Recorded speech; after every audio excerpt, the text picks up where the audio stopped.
धनखड़ साहब ने इस्तीफा दे दिया या सत्ता की चौखट से लोकतंत्र का मूक विद्रोह उठा, वो भी सत्ता की चारपाई से उतर गए जाट नेता का। नमस्कार, मैं डॉक्टर विजय शुक्ल।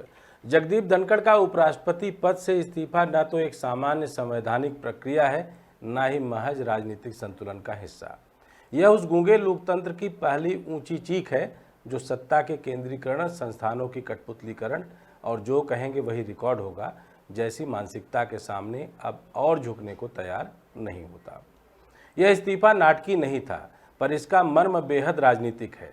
और जब कोई व्यक्ति जो खुद लंबे समय तक सत्ता का हथियार रहा हो, एक दिन उस सत्ता की भाषा और मंशा के सामने मौन विद्रोह कर दे, तो यह केवल एक व्यक्ति की कहानी नहीं बल्कि पूरे शासन तंत्र के पतन का ऐलान बन जाता है। जगदीप धनखड़ कोई सामान्य नेता नहीं रहे। वे राजस्थान के किसान पृष्ठभूमि से निकले, कानून के छात्र बने, फिर जनता दल और कांग्रेस होते हुए बीजेपी में आए और पश्चिम बंगाल के राज्यपाल बनते ही अपनी पहचान बदल दी। राज्यपाल बनने के बाद उन्होंने जो भूमिका निभाई वह पूरी तरह भाजपा की विचारधारा और संघ के एजेंडे के अनुरूप थी। ममता बनर्जी से लगातार टकराव, राज्य सरकार पर संविधान के उल्लंघन के आरोप, विश्वविद्यालयों में हस्तक्षेप और सार्वजनिक मंचों पर तीखे राजनीतिक बयान। उन्होंने खुद को संवैधानिक प्रहरी के बजाय राजनीतिक प्रवक्ता की तरह प्रस्तुत किया। उसी भूमिका में प्रदर्शन के चलते उन्हें 2022 में उपराष्ट्रपति बनाया गया। यह भारत के दूसरे सर्वोच्च संवैधानिक पद पर पहुंचे। उनका नाम तय होने से लेकर निर्विरोध चुनाव तक यह संकेत साफ था कि धनखड़ सत्ता की पसंद है और उनसे वही उम्मीद की जा रही थी जो सत्ता की बाकी संस्थाओं से रहती है, सहयोग, समर्थन और मौन। और शुरू में धनखड़ ने वह भूमिका पूरी तरीके से निभाई भी। किसान आंदोलन के समय जब संसद में कृषि कानूनों पर विपक्ष चर्चा की मांग कर रहा था तो उन्होंने सवालों को रोका और ध्वनि मत से विधेयक पारित कराए। फिर श्रम सुधार बिल, डेटा प्रोटेक्शन बिल जैसे कई बड़े विधेयक बिना किसी ठोस बहस के राज्यसभा से गुजर गए। विपक्ष बार बार बोलने की अनुमति मांगता रहा, पर धनखड़ सत्ता की ओर मुख करते रहे। विपक्ष के लिए वे सरकारी सभापति बन चुके थे। लेकिन जो चीज़ 2022 और 2023 में सत्ता के लिए समर्पण थी, वही 2024 में असुविधा बन गई। लोकसभा चुनाव में बीजेपी बहुमत से पीछे रह गई। विपक्ष मजबूत होकर आया। संसद के नए सत्र में कांग्रेस, आप, तृणमूल, समाजवादी पार्टी और अन्य दल एक साझा रणनीति के तहत संसद में सक्रिय हुए। ऐसे में सभापति से अपेक्षा थी कि वे सत्ता और विपक्ष के बीच संतुलन बनाए रखें, लेकिन धनखड़ की पुरानी भूमिका उन्हें संदेह के घेरे में रखे हुए थी। फिर भी शुरुआत में उन्होंने सत्ता के ही सुर में सुर मिलाए। पहलगाम हमला 22 अप्रैल को हुआ था। अब तक आतंकवादी पकड़े तो नहीं गए, लेकिन हुआ क्या? एक मिनट।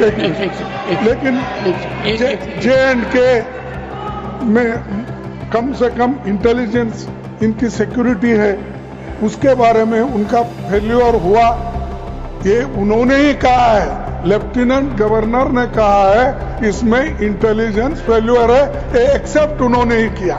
ये हमारी बात नहीं सर। अमेरिका के राष्ट्रपति ट्रंप 24 बार उन्होंने, बाद में सफाई, 24 बार उन्होंने ये कहा मेरे इंटरफियरेंस से मैं समझौता किया, तभी ये युद्ध थामा। ये युद्ध स्टॉप जो हुआ मेरे वजह से हुआ। अरे देश के साथ ये अपमानजनक है। मैं ये कह रहा हूं नड्डा जी कि खड़गे जी ने ऑपरेशन सिंदूर और पहलगाम के डिस्कशन के माइन्यूट डिटेल्स को डिस्कस करना शुरू कर दिया। वह नियम के विरुद्ध इसलिए है क्योंकि आपने 267 में उनको परमिशन दी थी कि वो संवैधानिक विषय पर चर्चा करें। नंबर 1 सभापति। दूसरा, इस हाउस को और इस हाउस के माध्यम से देश में कहीं यह संदेश नहीं जाना चाहिए कि सरकार पहलगाम और ऑपरेशन सिंदूर पर चर्चा नहीं चाहती। हम चर्चा करेंगे, हर तरीके से करेंगे। मानसून सत्र से पहले विपक्ष ने मांग की कि ऑपरेशन सिंदूर, जो पाकिस्तान अधिकृत कश्मीर में कथित सैन्य कार्रवाई से जुड़ा था, उस पर संसद में बहस होनी चाहिए। सरकार ने इनकार किया। विपक्ष ने सवाल उठाया कि जब प्रधानमंत्री चुप हैं, सेना कोई स्पष्ट बयान नहीं दे रही और मीडिया सूत्रों के हवालों से खबर चला रहा है, तब संसद की चुप्पी अस्वीकार्य है। धनखड़ पर नजरें थी। पहले दिन की कार्रवाई में उन्होंने विपक्ष को बोलने नहीं दिया और सत्ता की मंशा को संरक्षण दिया। लेकिन सूत्र बताते हैं कि सदन की भीतरू कार्रवाई में धनखड़ ने कई बार स्पष्ट किया कि विपक्ष को बोलने दिया जाना चाहिए ताकि सरकार की विश्वसनीयता बनी रहे। इसी पृष्ठभूमि में 21 जुलाई को भाजपा के राष्ट्रीय अध्यक्ष और केंद्रीय मंत्री जेपी नड्डा का वह कुख्यात वक्तव्य आया जिसने संसद को हिला दिया, जिन्होंने खुले मन से कहा जो हम कहेंगे वही रिकॉर्ड होगा, बाकी सब नो रिकॉर्ड। यह न केवल विपक्ष के अपमान की घोषणा थी बल्कि सभापति के अधिकारों का सीधा मखौल उड़ाना था। जेपी नड्डा सांसद भी हैं, केंद्रीय मंत्री भी और पार्टी अध्यक्ष भी, दुनिया की सबसे बड़ी पार्टी के अध्यक्ष, जो कि अभी एक्सटेंशन पर चल रहे हैं क्योंकि पार्टी ने अभी नया राष्ट्रीय अध्यक्ष चुना नहीं है, या यूँ कहें वो चुनना नहीं चाहती।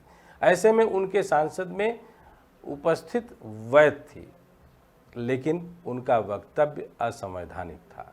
जब कोई मंत्री यह कहता है कि सदन की कार्यवाही सिर्फ सरकार के निर्देश से दर्ज होगी तो वह संसद के पूरे स्वरूप को खत्म करने की कोशिश करता है और सभापति के सामने यह कहा जाना असल में सभापति की निष्क्रियता को स्थापित करना था। धनखड़ के लिए यह निर्णायक क्षण था। एक ओर सत्ता थी जिसने उन्हें वहां तक पहुंचाया था, दूसरी ओर वो संवैधानिक गरिमा थी जिसकी रक्षा करने की शपथ उन्होंने ली थी और इसी द्वंद्व में उन्होंने उस पद को चुना जो उन्हें सत्ता से अलग कर दे पर सम्मान से जोड़े रखे। उन्होंने बिना किसी भाषण के, बिना किसी बयान के राष्ट्रपति को अपना इस्तीफा सौंप दिया। यह इस्तीफा कोई राजनीतिक विद्रोह नहीं था, यह संवैधानिक अंतःकरण की प्रतिक्रिया थी। यह उनके भीतर का वह संतोष था जो लंबे समय से जमा हो रहा था। राजस्थान चुनाव में उपेक्षा, राजस्थान में आदेशों की अनदेखी, राज्यसभा में आदेशों की अनदेखी, सत्ता से संवादहीनता और अंत में संसद में उनके अस्तित्व को नजरअंदाज कर दिया जाना। धनखड़ का यह कदम सत्ता के लिए असहज जरूर है पर चौंकाने वाला नहीं, क्योंकि सत्ता अब उन्हें किसी भूमिका में नहीं देख रही थी। वे न राजस्थान के लिए उपयोगी रह गए थे, न राज्यसभा में सत्ता की मंशा को आगे बढ़ाने के लिए जरूरी। और जब कोई व्यक्ति सत्ता के लिए उपयोग से बाहर हो जाता है तो उसे मौन रहना सिखाया जाता है। धनखड़ के इस मौन को चुप्पी नहीं बनने दिया। उन्होंने पद त्यागा, गरिमा बचाई और सत्ता की नो रिकॉर्ड घोषणा को सबसे तीखा उत्तर दिया।